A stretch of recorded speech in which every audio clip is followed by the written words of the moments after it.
ధనురాశి వారి ఆదాయం 14, వ్యయం 11.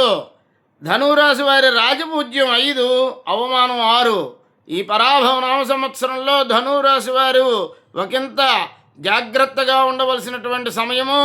ఎందుకంటే జూన్ 1 వరకు కళత్ర స్థానంలో ఉన్నటువంటి సప్తమ స్థానంలో ఉండి మేలు చేసేటటువంటి బృహస్పతి అకస్మాత్తుగా జూన్ 2వ తారీఖు నుంచి అష్టమ స్థానంలోనికి ప్రవేశించడం కారణంగా ఒక సంవత్సరం పాటు అష్టమ గురువు యొక్క దోష ప్రభావాన్ని వీరు పొందవలసి ఉంటుంది. అయితే ఆ సమయంలో వీరికి సువర్ణమూర్తిమంతంగా ఉన్న కారణంగా పెద్ద దిగులును చెందాల్సిన అవసరం లేదు. కానీ రాహుకేతువుల వల్ల వీరు కొంచెం వ్యతిరేక ఫలితాలను పొందవలసి వస్తుంది. ఎందుకంటే డిసెంబర్ వరకు కూడా చతుర్థ దశమ స్థానాల్లో రజతమూర్తులుగా ఉన్నారు. తరువాత తృతీయ నవమ స్థానాల్లో సువర్ణమూర్తివంతంగా ఉన్నారు.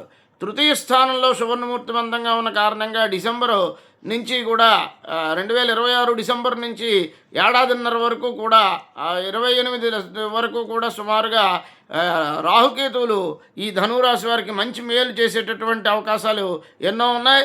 అయితే శని అర్ధాష్టమ శని కారణంగా కొంత మాతృ సంబంధమైనటువంటి అర్ధాష్టమము అంటే చతుర్థ స్థానం కాబట్టి చతుర్థ స్థానం మాతృస్థానము వాహన స్థానము కూడా కాబట్టి మాతృకారకంగా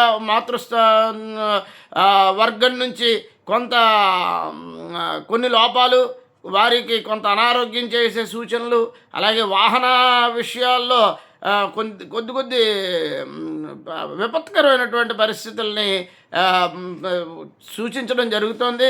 కాబట్టి బి కేర్ఫుల్గా ఉండి మీరు ఈ యొక్క మరింతగా మీరు అనుకున్నటువంటి ప్రణాళికల్ని బృహస్పతి యొక్క సహకారంతో మీరు నెరవేర్చుకుందురుగాక.